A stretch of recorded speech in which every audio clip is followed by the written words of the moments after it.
E o bate-papo agora é com o jornalista Ivan Schutzer e o tema do programa Bastidores, Corrida Presidencial. Ivan, você tem uma leitura aí muito clara sobre a situação do Brasil em termos de corrida presidencial realmente. Na sua opinião, por que a terceira via não cresce e, ao que tudo indica, deve ficar mesmo entre Bolsonaro, Lula, Lula e Bolsonaro no segundo turno?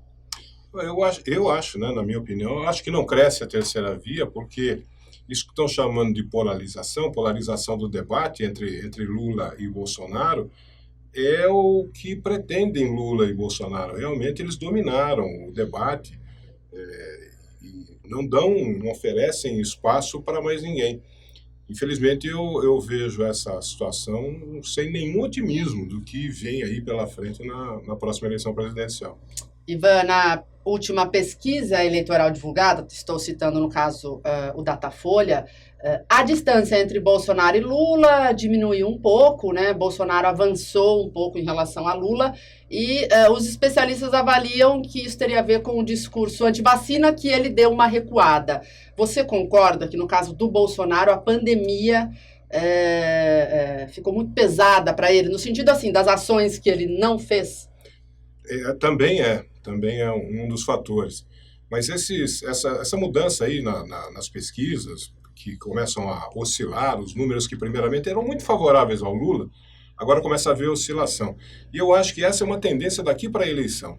Nós vamos ter uma eleição muito difícil, é o que os especialistas, o pessoal que acompanha eleições já de há muitos anos, prevêem que nós teremos uma disputa muito difícil, vai ser parelha, vai ser apertada. Aquela história que pintou no começo de que Lula poderia ganhar no primeiro turno, esquece, né? Agora estão falando que Bolsonaro pode ganhar no primeiro turno, esquece também. Vai ser uma disputa muito difícil, muito dura. Ivan, quais os pontos fortes e fracos dos dois, assim, rapidamente, numa análise bem rápida, né? Porque a gente sabe que um tem substância para bater no outro, digamos assim. Só que o Bolsonaro tem a gestão na mão, né? E isso talvez traga uma desvantagem ao Lula. Mas tem também o peso da pandemia. O Lula tem o peso do histórico do PT e da corrupção, que a gente já falou muito sobre isso.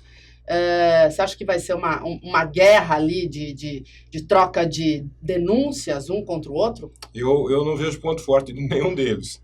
Eu vejo só ponto fraco para os dois, né? Você vê, você tem o Lula, que é o ladrão, entre aspas, né?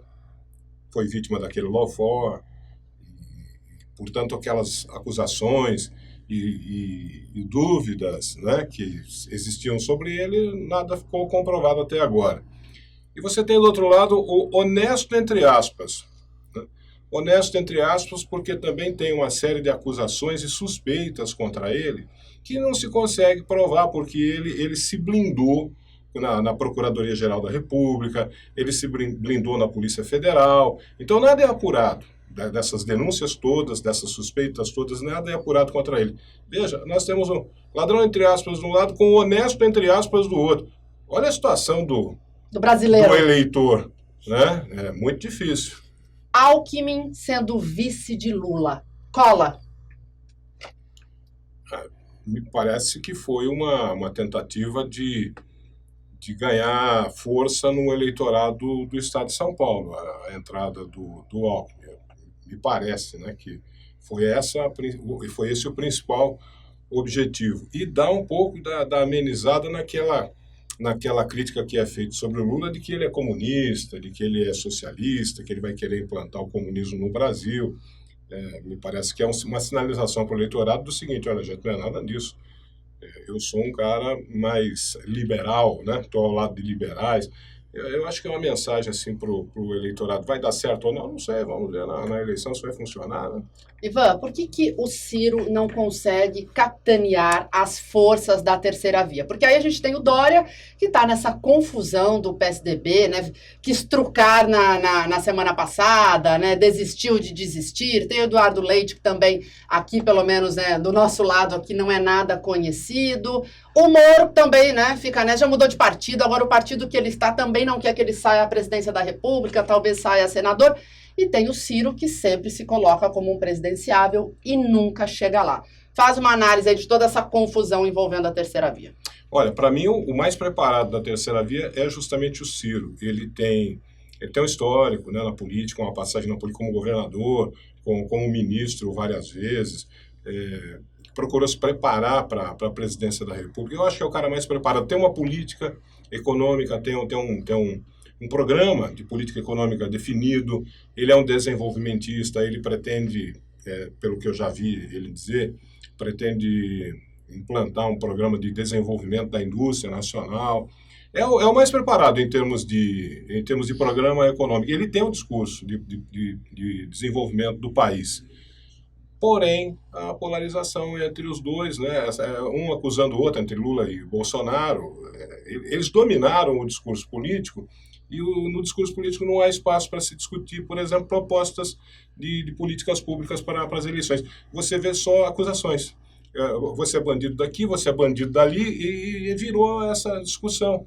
E ninguém está discutindo o programa econômico. Você não vê o Lula falando de programa econômico, você não vê o Bolsonaro falando de programa econômico, e quem fala de programa econômico não consegue espaço. Se o Bolsonaro perder a eleição, estou citando o Bolsonaro porque, obviamente, ele é o presidente e tem muito essa história de que ele não vai passar a faixa, que pode tentar aí um golpe. É claro que isso aí também é um discurso da esquerda, mas tem adeptos do Bolsonaro, né, da extrema-direita, que acredita nessa situação. Você acha que é possível o Brasil voltar a viver aqueles tempos sombrios lá de 64? Ou isso é só um grito da esquerda contra o Bolsonaro? Porque no dia 31 de março teve uma carta lá das Forças Armadas enaltecendo a data, enfim. Como é que você vê isso? O Brasil está em perigo em relação a isso? Não acho que é só um discurso da esquerda, não. Eu acho que é uma realidade muito palpável. Veja, tem vários episódios aí desde que o Bolsonaro assumiu, né, de tentativa de se implantar esse discurso de acabar com o STF. Primeiramente, esse discurso não existe mais, né? O discurso de acabar com o Congresso. Tinha o discurso de acabar com o Congresso, aí ele se acomodou com o Congresso. Foi pro Centrão, né? Foi pro Centrão, tá tudo bem. Agora com o Congresso tá tudo bem. Agora o inimigo é o STF, né? Eu acho que não é só discurso isso, não. Isso é realmente uma tentativa de vender uma ideia para a população e, de repente, fazer isso se concretizar. Você tem um governo, que é o governo Jair Bolsonaro, que é um presidente que governa para quem votou nele. Quem não votou nele, as pessoas que divergem dele, que têm um pensamento político diferente dele, são consideradas inimigos por esse grupo que tomou o poder, o Bolsonaro. Então, ele governa para uma parcela da população brasileira e a outra parcela o governo considera inimigo. E vai desenvolvendo o que for possível para dificultar a vida, para criar problema para a vida das pessoas que não concordam com ele, que são contra as ideias dele. Então, veja, eu acho que já está muito claro que esse é um governo que tem um perfil autoritário. Para a gente encerrar, qual deve ser o discurso? Vamos colocar, então, dos dois presidenciáveis que devem ir para o segundo turno. É pandemia, é emprego, é segurança, é tudo isso, é a guerra um contra o outro. Qual deve ser o discurso que vai atrair esse eleitor mesmo que não sabe para onde ir? Então, eu não sei se o eleitor está querendo ouvir propostas econômicas. O eleitor está sentindo os problemas da pandemia e da economia mundial. Ele está sentindo um problema no bolso.